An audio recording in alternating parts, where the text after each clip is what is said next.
Support for the Leadoff on WGLT and WGLT.org comes from the Central Illinois Regional Airport, offering seasonal nonstop service to Denver. Outdoor concerts, hiking, and more activities in the Mile High City are one flight away on Frontier Airlines. Close, convenient Sierra. More at CIRA.com.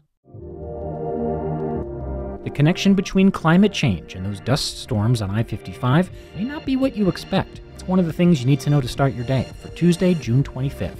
I'm Ryan Denham, and this is WGLT's The Leadoff. Now let's lead off with what causes those dust storms that have caused havoc on central Illinois interstates. WGLT's Melissa Ellen has more. Blowing dust prompted authorities to shut down Interstate 55 in McLean County twice, just in the past month. A year ago, a dust storm led to a pileup on I-55 south of Springfield, killing 8 people and injuring dozens more.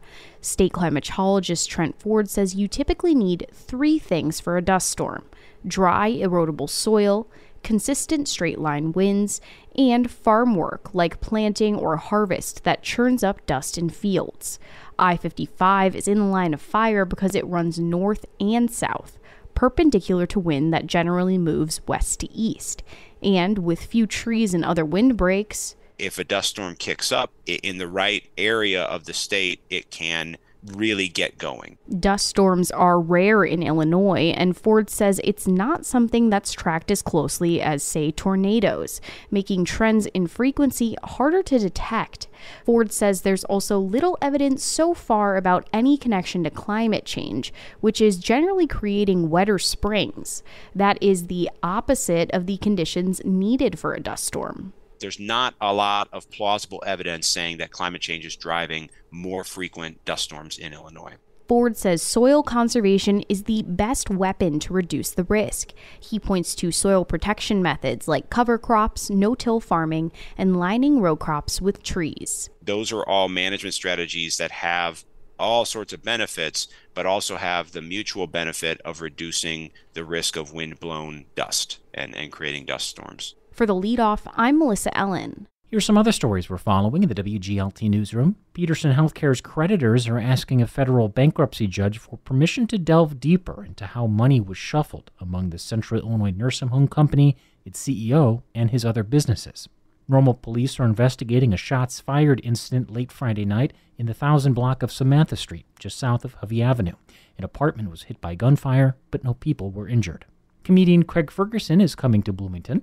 The Emmy Award-winning former host of The Late Late Show on CBS is scheduled to perform November 16th at the Bloomington Center for the Performing Arts. You can find more on these stories at WGLT.org. Jean Miller's 9-year tenure as Dean of ISU's Wonsook Kim College of Fine Arts has been remarkable, to put it lightly. She retires this month. Among Miller's key accomplishments was a $12 million gift from artist and ISU alum Wonsook Kim in 2019. Another was establishing ISU's School of Creative Technologies. Miller tells WGLT's Lauren Warnicki that pieces of the Creative Technologies curriculum have been around for about 20 years. One of our great supporters and former faculty member in music, David Williams, was there in the beginning and really planted the seeds for that.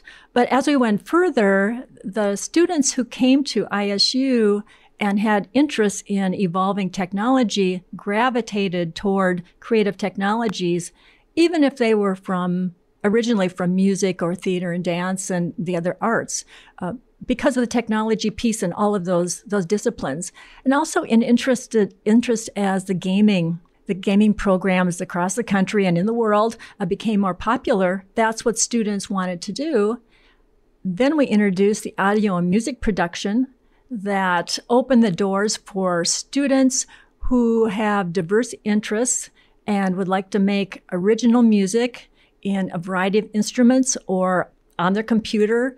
I think that I would have to say that creative technologies has always been interesting and evolving, but the student interest really pushed us forward as we recognized, what they were coming for into fine arts. There is this kind of swirl of grand shifts in higher education around the liberal and fine arts and the declining popularity of conventional arts and humanities majors.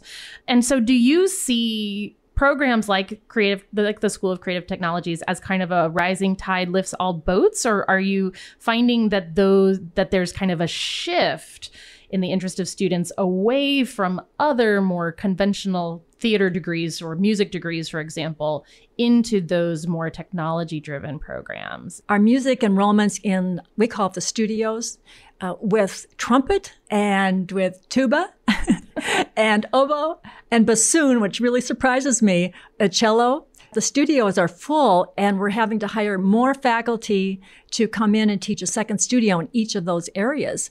When we think about art, dance, music, it sounds like the more traditional sort of arts. If you think about it, they've been around for centuries. Yeah.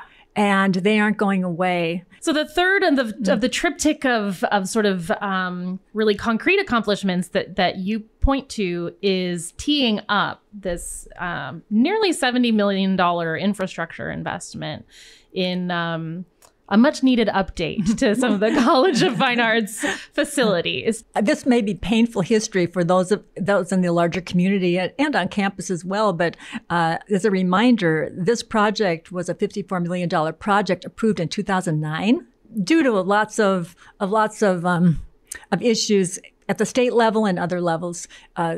It didn't get through to the process. 2015, some of the planning was completed, and then it was halted again. We picked it up again in, I think it was 2018-19, when Governor Pritzker came over to the Center for Visual Arts. We had this big event across campus, and he announced that the funding will be re-released for the project. We're all very excited. And so for the last, three years, we have been in intense planning with the Associate Dean, Sarah Simonis, Laura Primozic-George, ISU Facilities Planning and Construction, Academic Affairs. It just goes on and on. Capital Development Board at the state level, and then Ratio Architects. So we have planned every piece of it down to the sockets on the wall. After yet another delay, ISU's Fine Arts Transformation Project will go out for bid this fall, with groundbreaking anticipated for spring 2025. You can hear more of Lauren Warnicki's interview with outgoing Dean Gene Miller tonight at 5 on WGLT's Sound Ideas. That's it for today. I'm Ryan Denham. The show was produced by Lou Warner. You can subscribe to The Leadoff on the NPR app or wherever you listen.